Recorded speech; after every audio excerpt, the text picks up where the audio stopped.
Welcome to the Cherry Picker After Dark, the Patreon exclusive version of the horror movie podcast where we like to kill people, but not really, and sometimes we don't talk about horror movies. I'm your host, Zack Cherry, and with me as always is... Goodbye, Mr. Bond. Eddie of Edward is Truth. And apparently Donald Pleasance of Blofeld today, because we're talking about the James Bond franchise. We're not just talking about it, we are ranking all of the movies, and there are 25 official James Bond movies. There's a few extra ones that exist outside of the canon, which we will not be addressing because there's just way too many. And that's the OG Casino Royale from, is it the 60s that Peter Sellers did? No, it's not Peter Sellers. So I thought it was the original Casino Royale. It was like I think it was part of like this show called Climax, which was almost like a Hitchcockian thing where like every episode would be like a new thing, but they adapted Casino Royale, which was the first James Bond book, into a movie. And we talked about this in it might have been after the Shining episode, because the guy in The Shining who plays the manager of the hotel, I forget the guy's name, but that actor played James Bond, and he's American, so they actually, it was like an American version of James Bond, and they called him Jimmy Bond.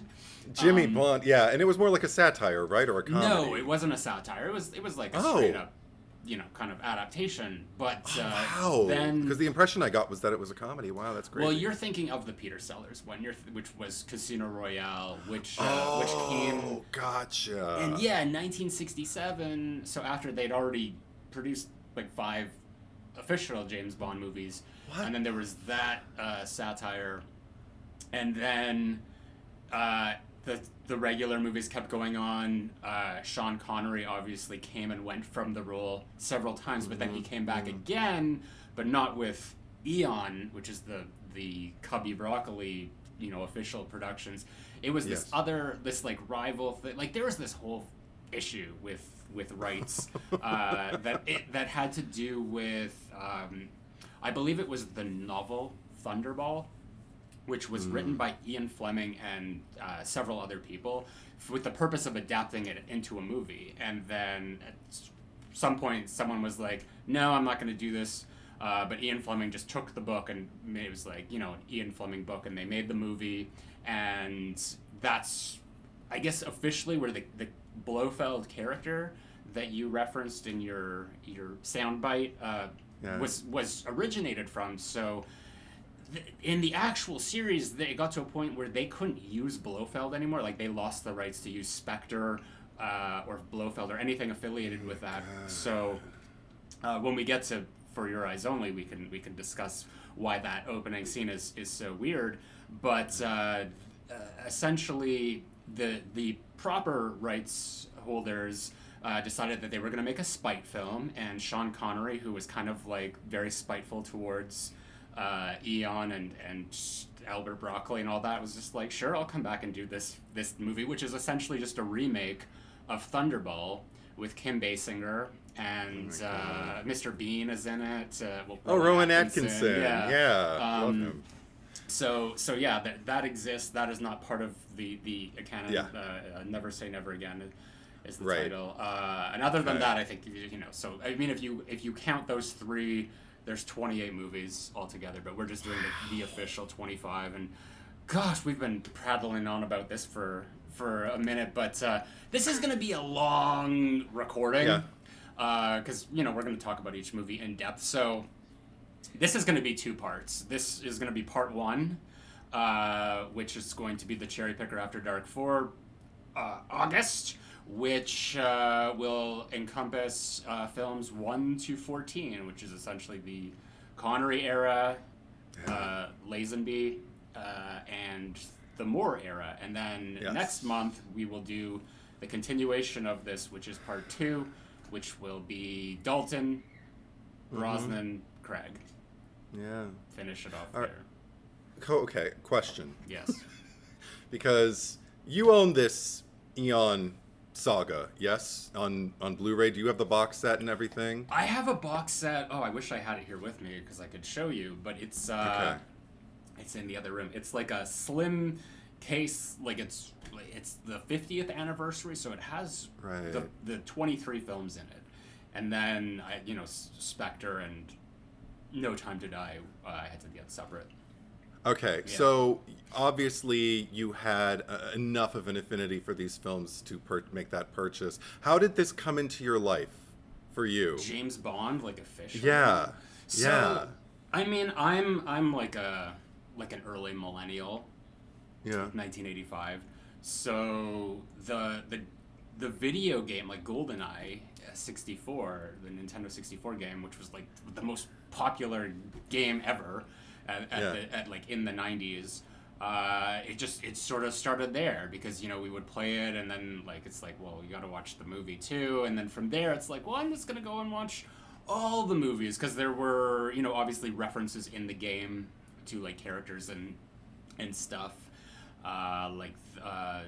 Scaramanga, the man with the golden gun, and like you could play as Jaws and Oddjob and all these characters. So it sort of like became a thing of just going to the video store and just like, oh, I haven't seen that James Bond movie, I haven't seen that. But like, again, and this is kind of like, when I got into like the Halloween franchise, no like structure or order of like what you watch. You just like whatever is there, and I had no idea what like the actual chronology was. Like I think I knew, okay, Doctor No's the first one, but I didn't know any of that. I didn't even know that like Never Say Never Again was not part of it.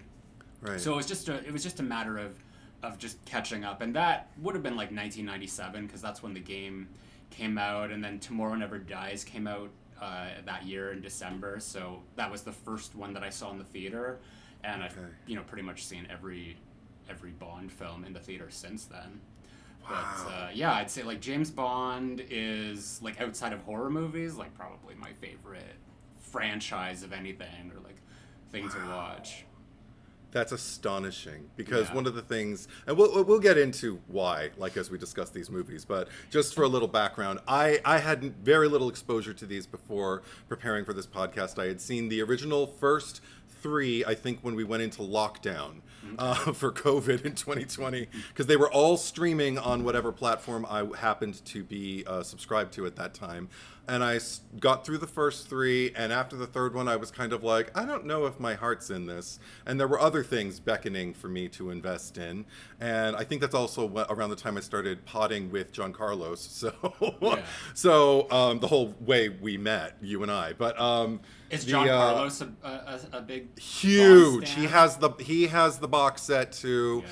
He did. The way you were exposed to me on Movies Worth Talking About, the podcast that I started with him, he went into the Bond franchise with someone else who shared his fandom for that, because I was like, just find someone else. Why are you here? I should get John Carlos.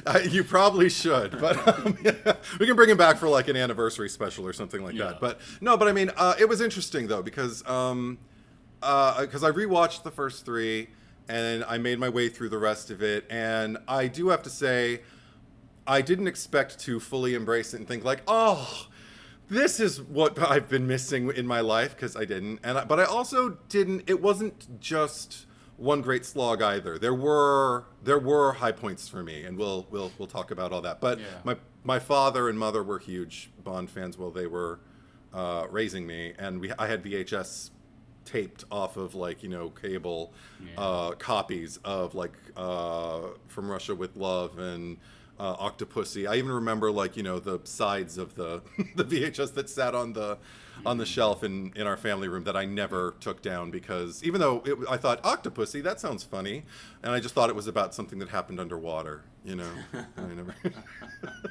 Surprisingly, one of the ones that doesn't take place underwater. Exactly. Yeah. They keep going back there. The water and snow. They love water and snow in this franchise. Well, there's that's what I love about it's sort of like the diverse nature of each one of these movies, and like more so like the locations of which each film takes place, because there are some where it's just like, oh, do you want to see like something that like does take place in like more of a winterscape, or something that's more tropical, or like where they go underwater. Like each movie we'll get into that maybe more so in part 2, but like the movies for the most part, it's like they all have a very unique identity, and I think that's what's so special about them to me, because it's like, you know, whether it's like where they're set, or like what was sort of like the thing at the time, like the trend, like obviously when you start getting into the Roger Moore era,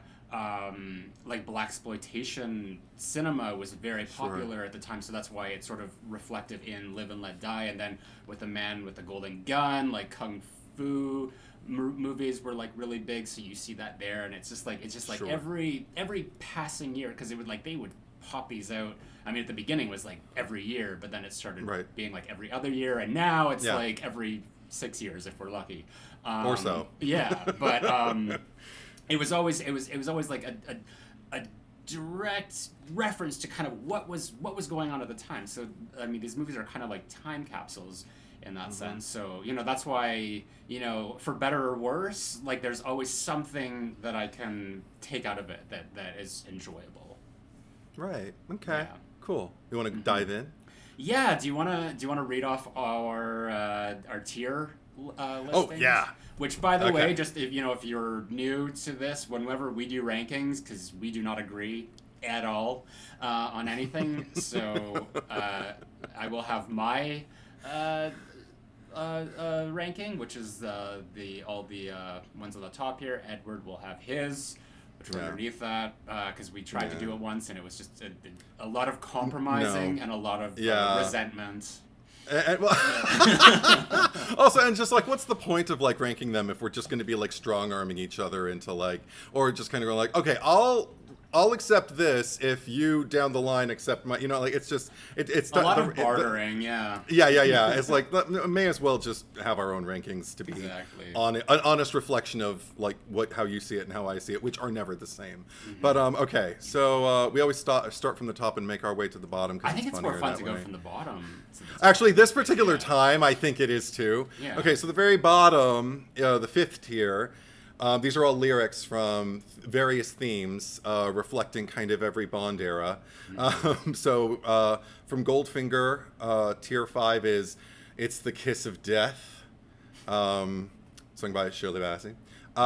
Then in the tier above that, from The Living Daylights, we have "Set Your Hopes Up Way Too High." And then above that... Well, wait, that's from which movie? Oh, that one's from The Living Daylights. Yeah, singing that one. Yeah, you'll have to. Yeah, I only remember Bassey and the other obvious one. But then from Octopussy for tier 3, just a step above that, we have "A Sweet Distraction for an Hour or Two." Who sings that one? Rita Coolidge. The song is called "All Time High" though. Because they weren't gonna make a song called Octopussy.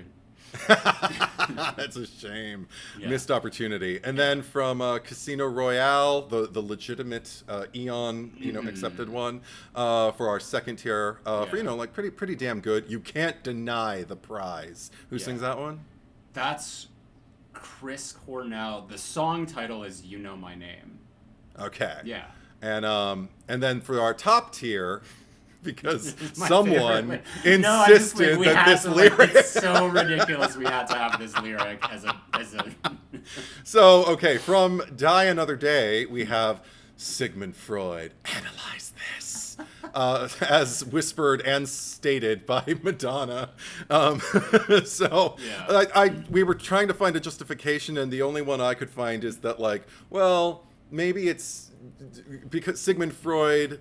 while he's been like widely kind of like discredited over the years, at a certain time his name held a certain prowess, and to analyze this, it's like, take this. This is so worth analysis. So that's why it's the top tier in my brain. Well, Zack just try to like analyze, like, why is this the best? Why is this the top tier?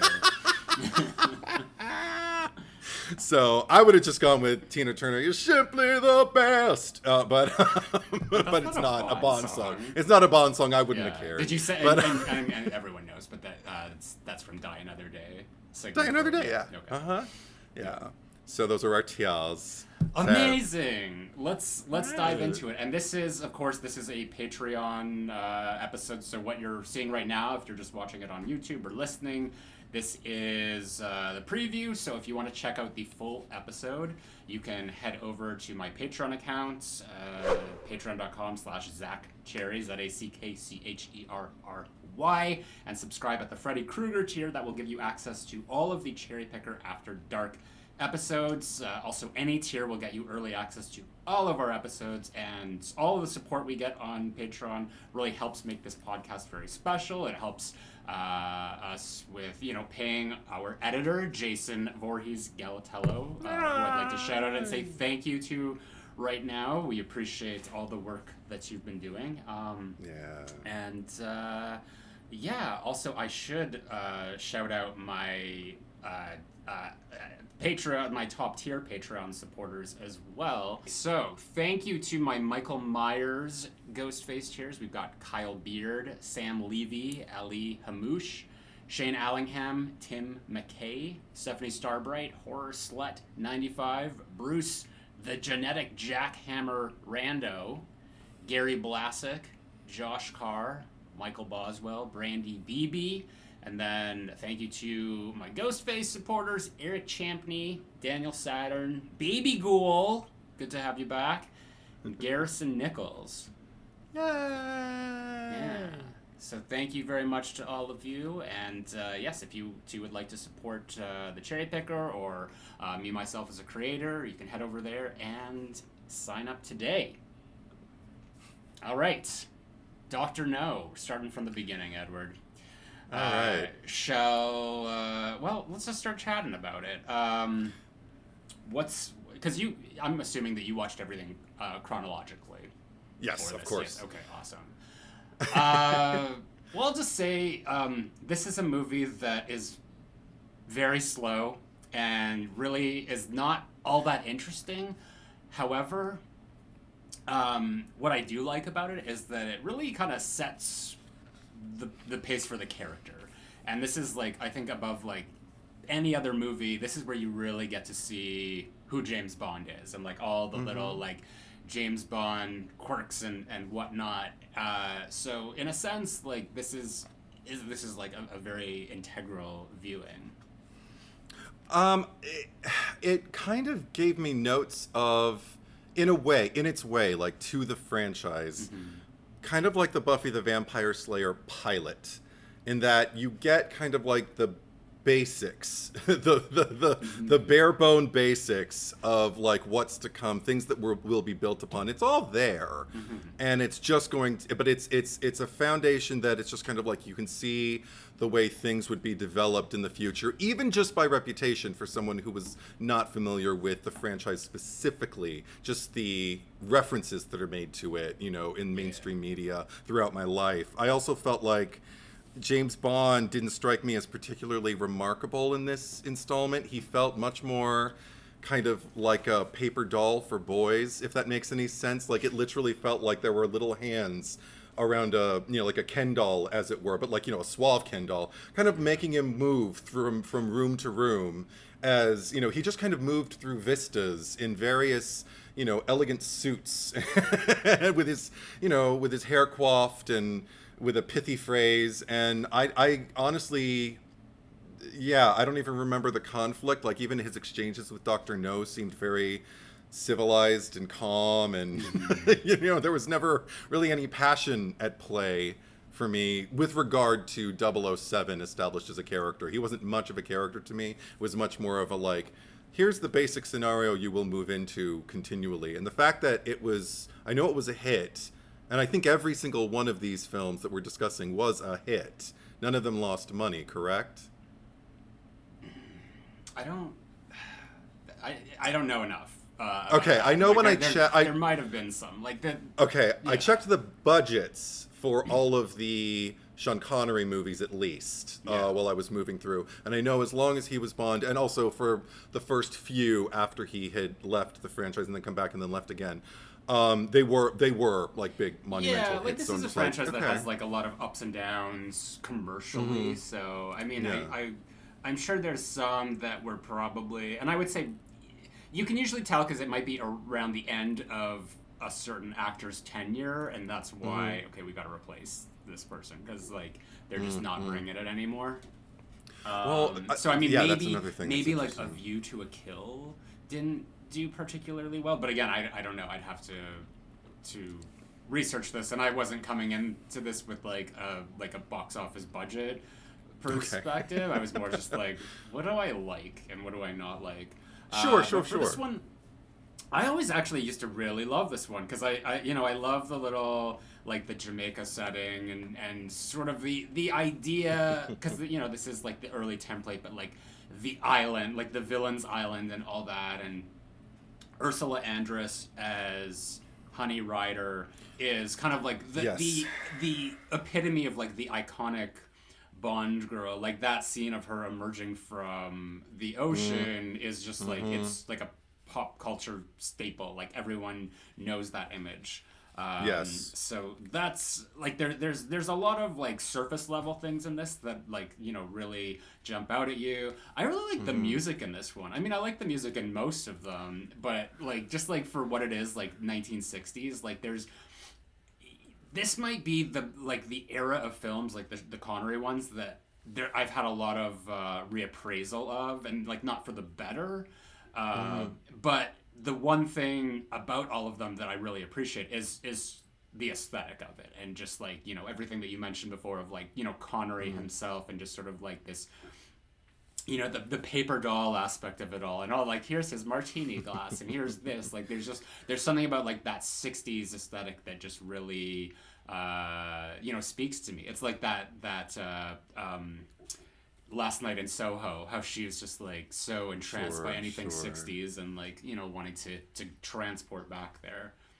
Yeah, and as far as the Ursula Andress of it all, like the second she came on screen, I was like, okay, visually arresting, I like you. And then the more time I spent with her on screen, the more interested I was in her as a character, because she actually, again, like because Bond is such a kind of like blank slate, he's much more like an action figure moving through all of these scenes.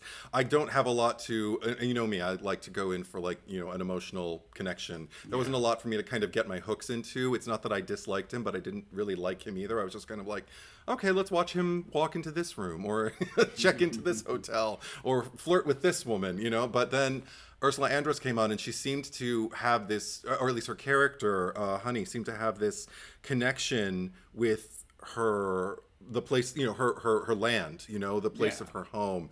And she seemed deeply connected to that, and just kind of like, I don't know. It made it even more attractive to me because while she was aesthetically pleasant, there was also like a spirit there that I gravitated to. And I did watch a few of these with my mom, and she insisted on watching this one with me. And when Ursula Andress came on, I was just like, she's likable, isn't she? And my mom said, oh, yes. And I'm just like, so I get the impression that like not much of a character there, because we don't like, she doesn't really serve any purpose other than just being like the attractive co-star, and she comes into the movie really late as well. Yeah, she does. But like her whole thing is like she's like self-educated. She's never gone to school, but she's like read through the encyclopedia, and I've made it all the way to tea. And she murdered her landlord, I guess, by putting a Black Widow spider. And I love like his response to that. He just sort of like grimaces at her, and she's like, what did I do wrong? And he's like, well, I wouldn't make a habit of it. Well, also, there was a point where, just to go back, because I know we were in Jamaica for a great deal of this, but I kept noticing how many, and maybe I couldn't tell if I was ignorant to like, the people who occupy Jamaica, but there seemed to be so many Asian characters there. And I was just kind of like, did I miss the explanation why, or is this just a 1960s emblem of othering? Like, no, you're all from another place. Like, is it? If you read like the books, because I did read several of them, and I think I read this, and there's like a lot of explanation that goes into sort of like the different people that live in these areas. Like Fleming, I mean, he was racist. There's no getting around that, and there is like, obviously the movies are a little bit more restrained in that regard, because I don't know when the book was written, probably like not like more than 10 years before the movie came out. But yeah, there's like they talk about like the population just like being like Asian and black, and also like a mixture of them together. So I don't know. Like what's interesting to me is that when did Breakfast at Tiffany's come out? Because this is 1962. That was, I want to say 63, but I can actually check for you right now. Well, because we've got that. So Dr. No, the actor is Joseph Weissman, who's white, and he's essentially in Asian face. Yes, 100%. Yeah. 1961 was Breakfast at Tiffany's. Okay. So yeah, we're in that era where that was the thing. But yeah, we full on like have that villain. I like Dr. No, like just in terms of like the mystery aspect of it. Like that's what I do appreciate about this movie, that it's kind of like this detective story where, you know, you're going through and there's like this larger than life villain who's just like spoken about. We never see him until closer to the end of the movie. Mm-hmm. So there's elements to this that I really enjoy. I'm ready to rank it if you are. Sure. Yeah. You want me to go first? Or yeah, you may as well. Okay. I mean, like, given like racial insensitivity notwithstanding, I felt like the movie in and of itself, like, that's something that I wasn't surprised by. In fact, you know, I'd seen it before, so I was just kind of like, oh yeah, this happens in this movie. So it didn't particularly shock me or even offend me because I knew it was coming. So I was just kind of like, oh, people with their things. Because even from the onset, the fact that like Bond, like you just see not even Bond, you just see a bunch of like white men, I think, at the beginning of the movie, and then you see a bunch of black people come in and just start shooting up the place, and I'm like, oh my gosh, what is this imagery? So I felt, like I said, racial problematic, you know, content notwithstanding. Well, we're not ranking the movies based on that. I know. We also have 25 of these to do. So. Yeah. I felt like the entry in and of itself, in terms of like, you know, its testing of like my patience or whatever, I found that aspect pretty inoffensive, because I was just kind of like, it's just a little bland. So I gave it set your hopes up way too high. Okay. Just yeah. Yeah. Like, that's fair. Yeah. Well, for me, so these rankings, because there's 5, like I usually do it like more on like a letterbox scale, so it's like half to 1, 1.5 to 2, and etc. So I mean, this is something that I would probably give 3.5 stars to, which would put it in the upper echelon, like 3.5, 4. Yeah, so this would be You Can't Deny the Prize. Oh, yeah. Okay. But I mean, I don't know. I'm just looking at my entire list here because they vary, but you know. Well, also I think in terms of like how would I sell this, and I wouldn't want to get someone's hopes up too high. You know me, I always take whatever sentence we use for the ranking very literally. So I mean, I wouldn't want to get somebody's hopes up too high if I recommended this. That's fair. I mean, this is this is a, you know, sweet distraction for an hour or two, but I mean, you know. Well, yeah. I'm just going to leave it there for now based on my system, and we'll see what's going on. So next up is From Russia with Love. Yeah. And, I mean, I think right away, like, this is one that, like, you know, when I first started watching it, I wasn't too crazy about it, because it is very, I guess, more restrained in terms of, like, you know, like, the action and, like, the locales are not as like very exotic or interesting, and the plot is like a little convoluted as well. Like it's almost like the what's that episode of Friends where it's like they don't know that we know that they know that we know. They don't know we know that they know that we know. Yeah. That's essentially like what this whole thing is like when they're like talking to Blofeld and you got like the agents of Spectre. And they're just like, well, we have this brilliant strategy that, like, essentially we're going to do this. And they're like, but they're going to see right through that. And they're like, exactly. And that's what we're planning on. But because really we're going to be doing this. And then we cut back to MI6 and they're just like, this is ludicrous. Like they're doing this like they obviously know. And they're like, of course that they know that we know. That's why we're going to do this. It's like, who's going to be like a step ahead? And that's literally what most of this movie is. Yeah, I took one keynote while I was watching this particular one. I just said, Sean Connery's Bond is dopey. I wouldn't feel safe if he was in charge of protecting me.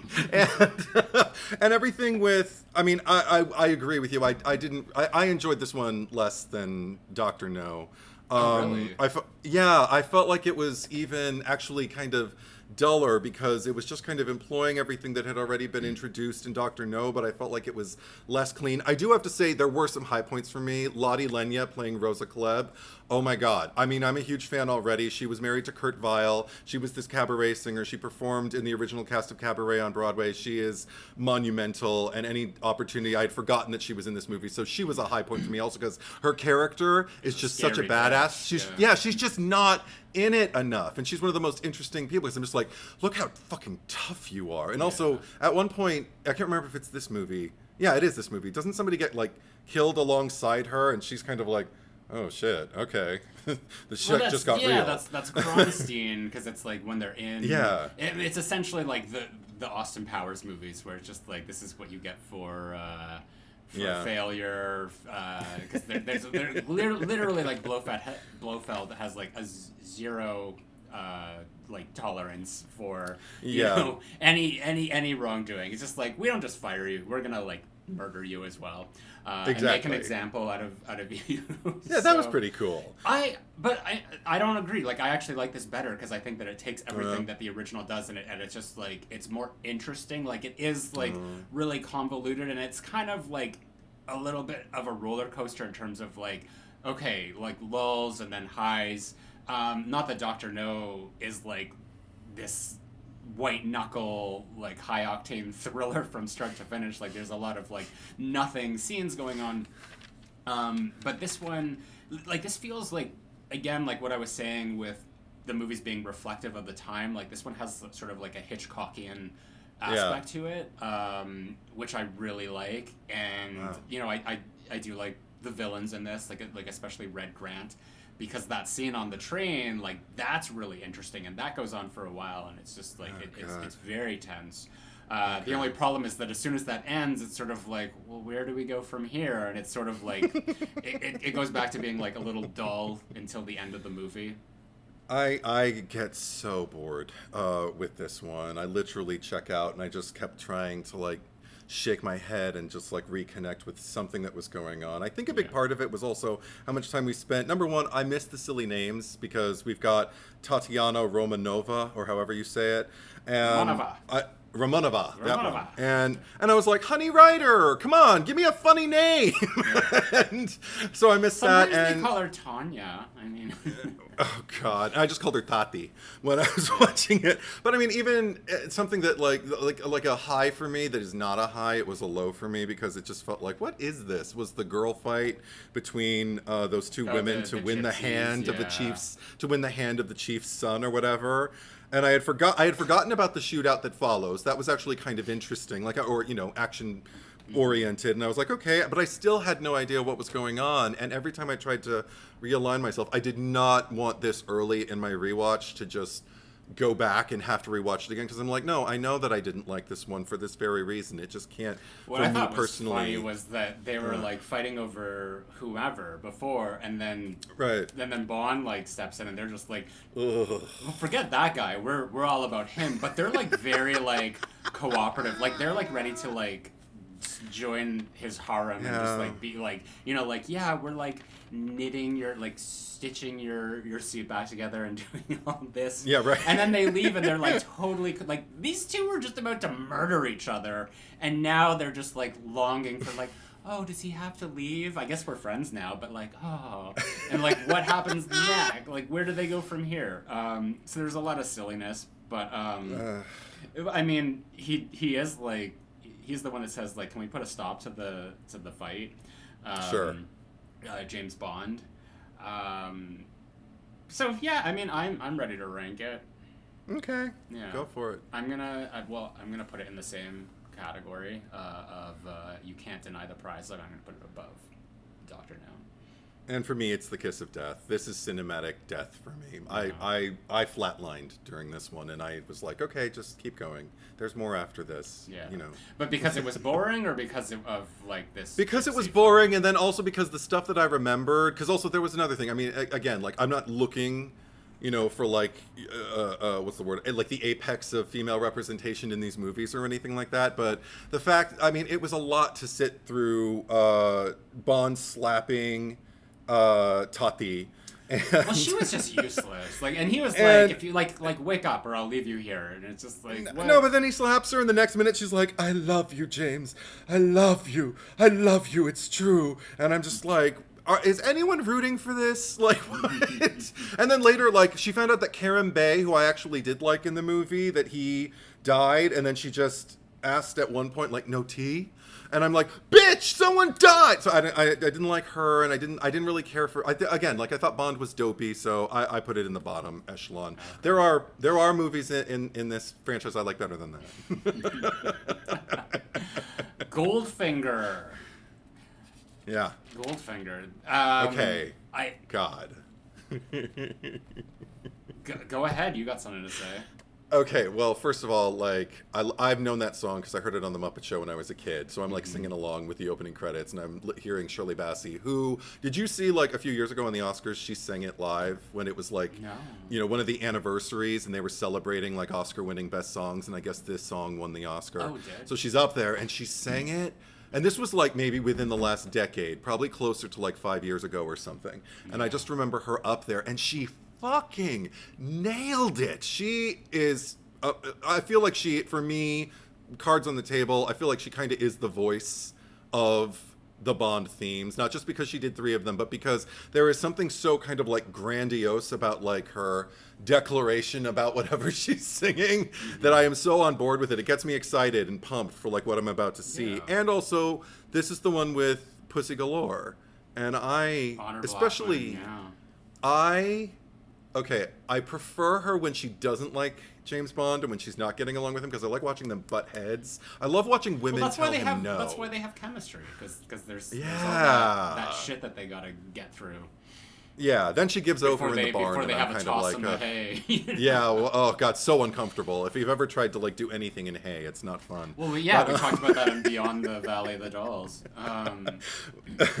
But I also liked Goldfinger. Like, as a villain, I thought, like, we're repeatedly watching our hero, our designated hero, interact with our designated villain. And these exchanges that happen between them, they're both trying to, like, kind of figure out what makes the other one tick. And Bond doesn't seem so much... His own personal gain is not so much, like, you know, nailing Goldfinger as it is, like, getting under his skin. Like, he really seems to love... you know, trumping his ace, if that's the way to put it. I don't know. Yeah. No, it's so like I it's enjoyed this like that. cat and mouse game between them that like they've obviously tried to do in so many other movies with other villains, and it's just like this is boring. But here it's just so much fun and it's always like through some sort of game, like whether when he's playing cards and is cheating or cheating at golf, and Bond is like, okay, well, I know your game. I'm gonna fight fire with fire. But yeah, like there's just like the characters in this are so interesting and engaging because you do have Goldfinger, you have Oddjob, who is sort of like the first. Well, I mean, I guess like Red Grant in From Russia with Love was like the first like silent like henchman, but he did end up talking a lot. Like once. He showed up on the train, but Oddjob is like kind of like the first like full on, like he's just there to be quiet and intimidating, and he has his little shtick of throwing the hat, and like it's just there's so much in this movie that's just like it's I know you don't love this term, but it's iconic, and there's like everything is operating at its best. Like it's just like this is like I don't know if this is the best James Bond movie, but this is the one that you show people if you're like introducing it to them, because it's just like everything about this is like it's taking the template and it's just doing it so well. And I think that this is Connery at his best. Like I from this point on, or probably like at least after Thunderball, like he just stops fucking caring. Like he becomes so uncharismatic in the role that it's just like he doesn't want to be here. And I think like this was like the peak of like him as the character, and he just looked so good in it. Like too, like this is like, you know, he performed it the best. He looked the best here. So I think that this is my favorite of the Connerys because of that. You and I would do really, really well in a bar scene together because we would never go for the same guy. Because I don't agree. I find Connery more attractive a little bit later. We'll talk about that and why. But I do agree. Like, I feel like this is the one where it really kind of like happened. I was just kind of like, I'm starting to get notes of like why this is iconic, and it is, you know, like why so many people wanted to go to the theaters to kind of like enjoy this, because this one felt thus far out of the three that I had seen previously, like this was the one that had the most to it. I loved that. Even you're talking about Odd Job, I wrote Odd Job killed Tilly and then said oh like a crow. Did that really happen? And also I do Tilly, Jennifer and right, or Meg. It was like Jennifer and Meg instead. Like, let's remake Goldfinger with the Tilly sister. I would love that. Oh my god, are you kidding? But I also and like Gina Gershon as Pussy Galore. But I also like, there's a point where Goldfinger's trying to create like a theatrical moment where he's explaining his team to like all of these other baddies, and then all of his cohorts are too derpy to understand that. It only makes me want to listen to him more. And another huge highlight for me, of course, was the way Sean Connery just said Pussy Galore every time he was around. He goes, Pussy. P-O-O-S-Y. Makes me so happy. Pussy. And all like those like his Goldfinger's little cronies or like the business partners, and they were all like those like 40s like wise guys or something, like, hey, what's going on here? What's with that trick pool table? And or whatever. And none of it made any sense, because it's like he just killed them anyway. He killed the guy who's like backed out, and then he killed everyone else. So it's just like, what is even the point of all this? And like nothing makes sense. So this is where normally, and this is why this is not a perfect movie to me, because there's so much logical bullshit in this.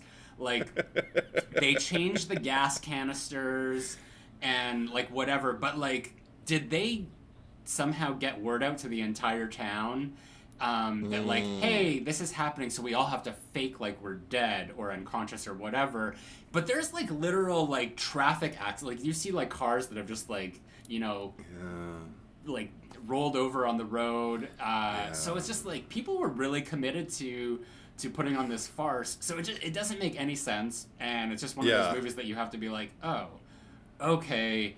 But I do love like the setting of just like, you know, getting to the Fort Knox and just like the gold depository and like the bomb at the end and the fight with Oddjob. Like all of that is really fun. And then of course like the little airplane epilogue. There was one other thing I wanted to speak to, and now I completely forgot. Oh well. Okay. Well, what are you gonna do? Yeah. But I also, there was the introduction of Pussy Galore, just because I love the fact that she comes and introduces her like, my name's Pussy Galore, and he just goes, my name is Pussy Galore.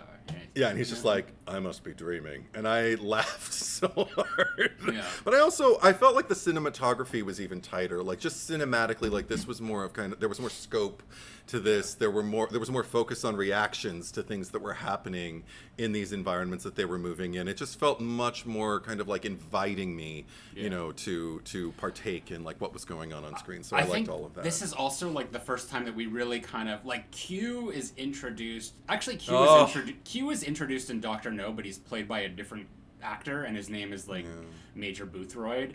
But then he first makes his appearance in From Russia with Love. But there's nothing like fun or gadgety there. It's like here's your briefcase that does this. But like this is the movie where we like first get to see the Q lab, and there's the Aston Martin and the ejector seat and all that fun stuff. So this is like really where like Q becomes a staple of the franchise, and like, you know, just in terms of like the gadgetry as well. Like everything is so much more fun in this movie, which is why this is like an improvement on the template in every way possible.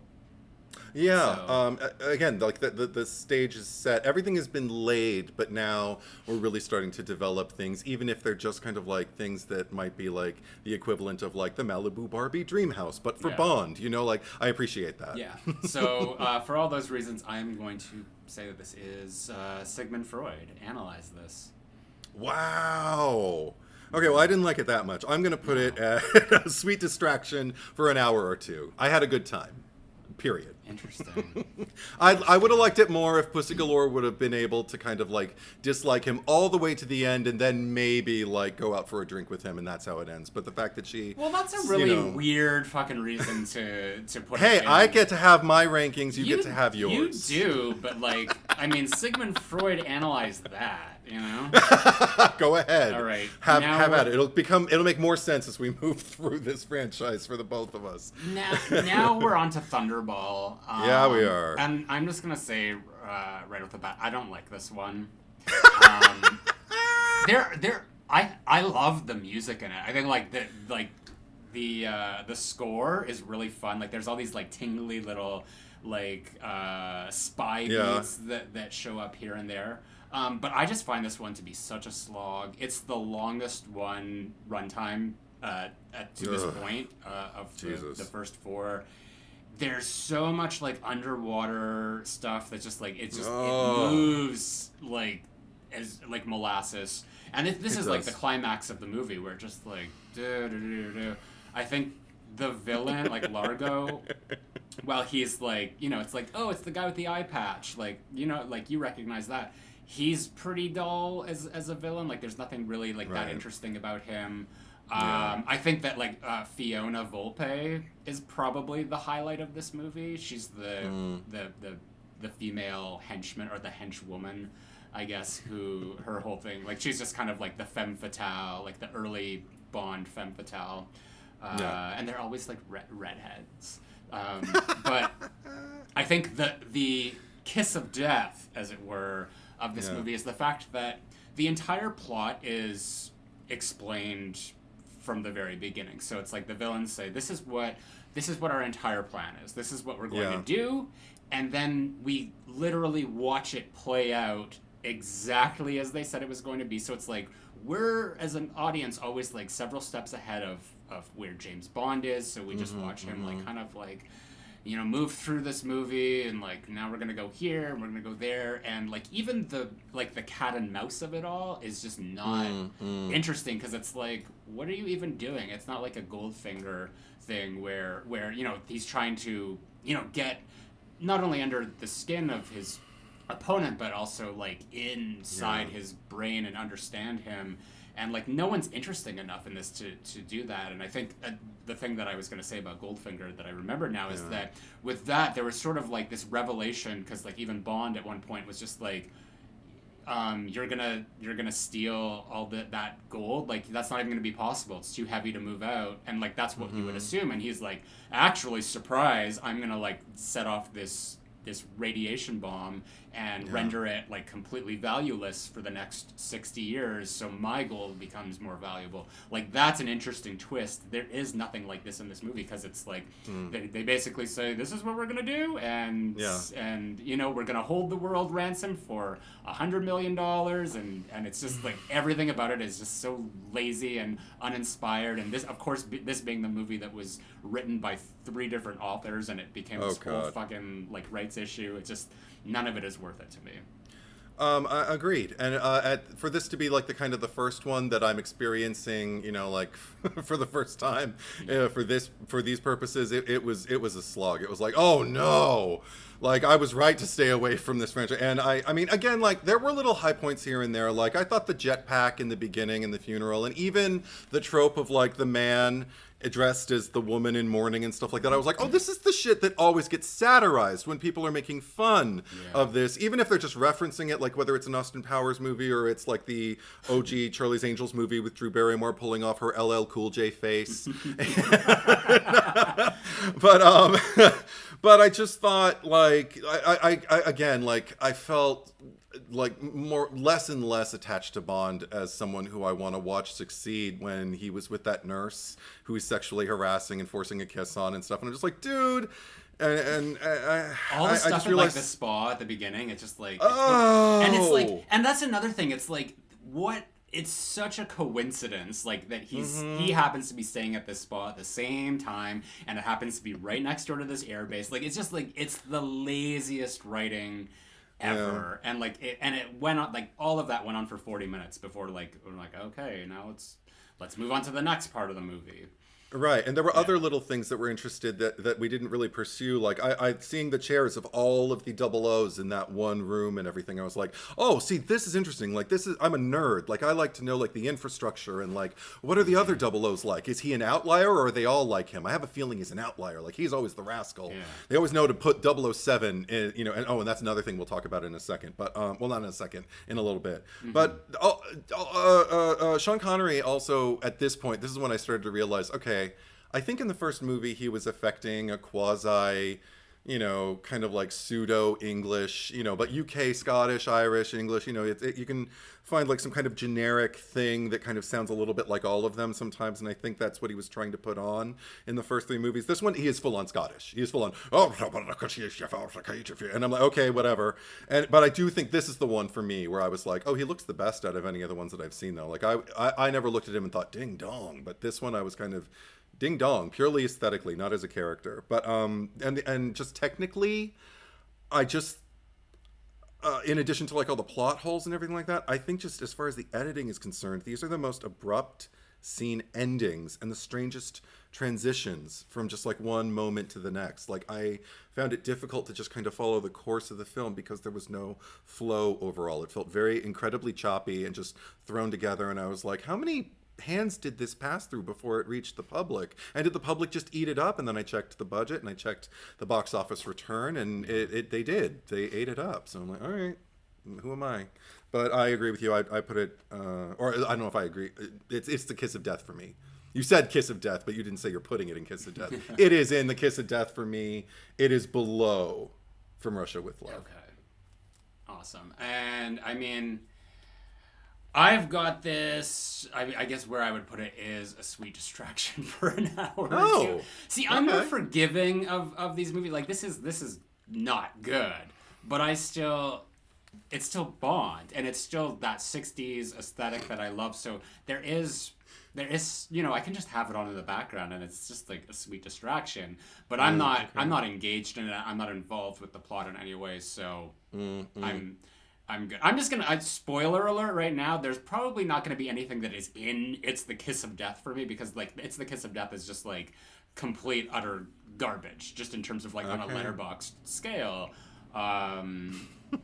But you know, there's gonna be things that are lower down and they might surprise you, so you know, we'll leave it there. Yeah, we'll talk about that. I get a Letterboxd. I do have this. I haven't posted it yet, but I intend to after we've released these and everything. I cannot I'm gonna wait. I'm gonna give it a 5-star rating. Like I did. I enjoyed it that little. Yeah, wow, I did not enjoy this movie. Yeah, there you go. Anyway, that is it for the preview. So if you want to check out the full episode, again, you can head over to my Patreon, patreon.com/ZachCherry, and sign up at the Freddy Krueger tier. We will be back next week with, I don't know yet. We haven't decided on it. But part 2 will be next month. So thank you for watching. Thank you for listening. And we will be right back.